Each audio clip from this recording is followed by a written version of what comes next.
But when talking about this vaccine myocarditis, it was just this catastrophe of epic proportions. And we are seeing the real world consequences of this now with our FDA's attempts to limit the COVID vaccine for even pregnant women based on the side effect of vaccine myocarditis. Or they weaponized medical research, for example.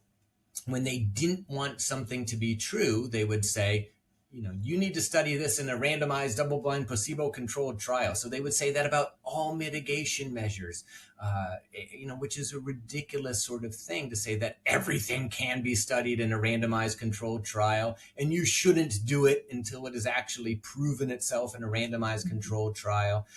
And now that they're in power, they're not doing any randomized controlled trials. That's for sure. They're cutting off funding for them. So they had so many techniques to sort of spread doubt, but the ground had been laid by all the people who I had been studying and writing about from 2010 to 2020. So just to be clear, they did not do a randomized double-blind control trial about Tylenol and autism?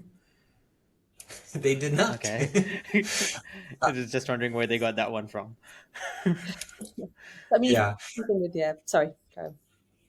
And so now that they're in power, they are beginning to approve, unproven treatments for autism, for example. So the FDA is going to approve leucovorin, which is basically folate, for autism. They're changing the label. And the head of our FDA, Dr. Marty McCary, says he is doing this based on, quote, incredible stories from doctors.